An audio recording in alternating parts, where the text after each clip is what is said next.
Gary, it's been a few weeks now since the season came to an end. How quickly, after that final game at Oxford, did attention turn to preparing for next season? Very quickly. Not really had much time off. It's planning, prepping. How can we do things better? And like I say, planning for pre-season, looking at the squad, and looking where we feel we need to add some quality. Of course, the games and the programme in terms of you stepping up to the first team was new to you at the time. I suppose all this is a different experience as well. How are you finding it so far?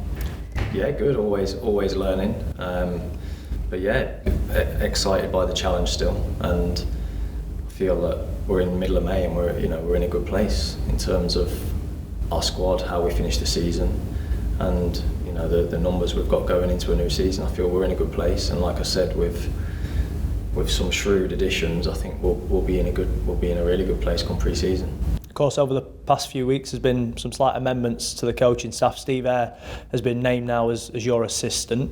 What about that appointment excites you the most? What do you feel that his main qualities are to be alongside you in the dugout next season? He came in and just brought that experience at working with first team groups. You could see he really had the player engagement.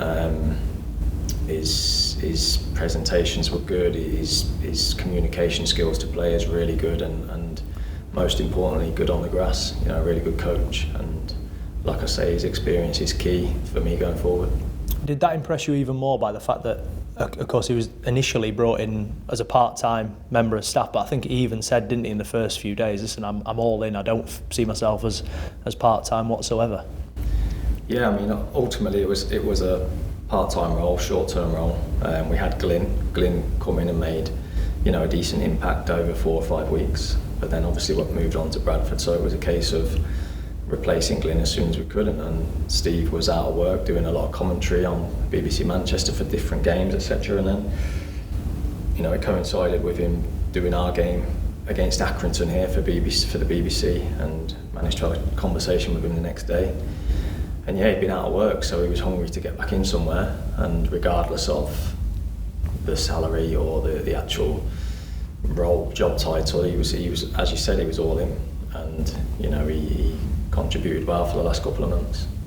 And he's mentioned himself that coming in, he knew a few players. And how do you think that made it easier for him? The fact that he wasn't coming into a completely new group, and as you said, he'd had the fresh set of eyes already on the group, having done the previous work in the commentary side of it. Yeah, he'd obviously have to tell you that, but it probably did make the transition for him quite smooth, knowing a few players, coaching a few players throughout their careers at various clubs, and you could see that respect straight away. He had their attention. They listened to his voice, and it was valuable information that he was passing on.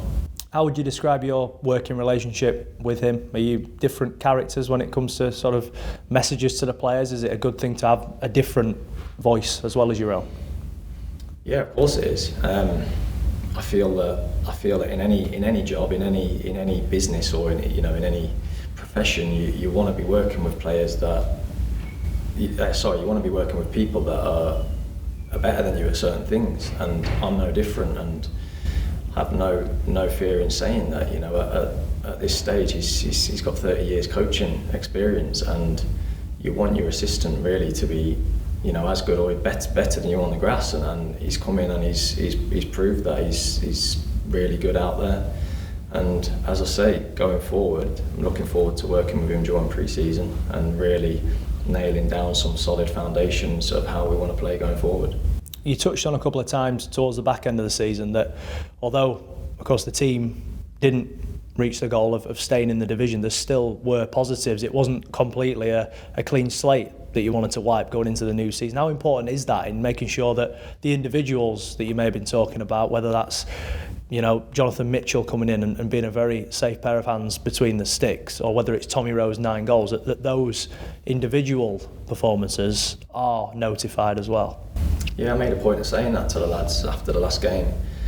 Amongst all the disappointment and the bigger picture negative situation, there's been a lot of positives for individuals. Joseph Oliver having a good season, getting 30 appearances under his belt at professional level, first team level. He wouldn't have expected that at the start of the season. Some Josh Martin, getting him back on form, finishing the season really well, putting him back on the map really after a disappointing first half of the season. So there was positives to take from it, if you actually reflect on it and dissect it. But the key word is the momentum. We do feel we found a way towards the end of the season, even in the 2 defeats against Wycombe and Bolton, 2 top teams. 2 really good performances, but 2 defeats, and then bar one half of football at Shrewsbury, we've finished the season really well, and the momentum we've took from that, we really want to take that into pre-season and build on it and have a head start on others, hopefully. And it's key as well, isn't it, to have improvements away from the pitch as well. We've seen in particular Roshon Williams, who a couple of people have mentioned seems to have come out of his shell a little bit after a tough first 6 months at the club. He's had 1 or 2 injuries, but since coming back into the team, New Year time, he's found his voice, and he feels more of a man within the group and not sort of one of the younger boys. Yeah, fitness levels were key. I addressed that at the beginning. Getting people up to speed, up to match fitness, but more importantly, working hard enough on the training pitch to get up to them levels. And Roshon had a good period where he stayed injury free towards the last couple of months, and we nurtured him, we gave him some ownership, gave him a voice, and we're really seeing growth in his performance level. And he can be happy with his last couple of months contribution. Found some real consistency, and he was really good at defending set plays. He was aggressive, he was carrying the ball out of defence for us and building the attacks for us really. So again, one that can come back really, really confident and looking to kick on. Another player at the other end of the experience spectrum, Adam Clayton, perhaps would have wanted the season to go on for a few more weeks after he just found that rhythm following 18 months without a game. How important, looking back, do you feel that signing in January could be for the upcoming season as well? Yeah, very. We started to see what Adam's about, didn't we, the last half a dozen games. Chucked him in too early really, but you need to know where someone's at. And you'll never know really until you chuck him into a game. And the Rotherham game came too early for him, having not played for a while at Birmingham. So we knew we had to manage that one, put him on a bit of a 4 to 6 week real tough training plan and get him up to speed. And then when we did put him back in, he didn't disappoint, and he grew by every game. And yeah, he was gutted that the season ended on a personal level, but we brought him in January. Obviously, everyone wanted an initial impact in January, but we did. I did probably say quite a few times that people we were bringing in as well is going to be good for the club's future. Hence with some of the contracts and the length of contracts as well. So he will be a big player for us this season, definitely. And it's that type of player, that type of character that helps drive the standards, isn't it? You can do your part, but then you need, if you like, a handful of captains on the pitch to be able to do it once they cross that white line. Yeah, you always need some good leaders, some good experience in your dressing room, and when you get it right, them type of players start leading it for you in the dressing room. They start taking ownership, and you're just guiding and man managing them. So I do feel we've got some good characters in the dressing room now, some good leadership qualities. We've got Tommy Rowe, we've got Clays, we've got Tom Anderson, we've got Roshon, who's younger but showed his leadership qualities. And we keep on building with who we want to bring in as well. We feel there's more leadership to come in.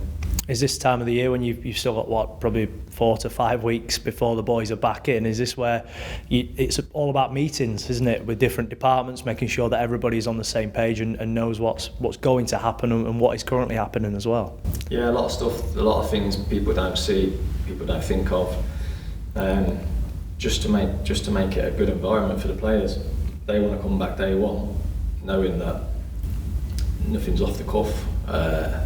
We're not just coming in having not planned stuff, so it's the same everywhere. Everywhere's going to be the same, but I do feel we're in a good place. I feel we're putting good processes into certain aspects and certain departments that will serve the club good in the long run.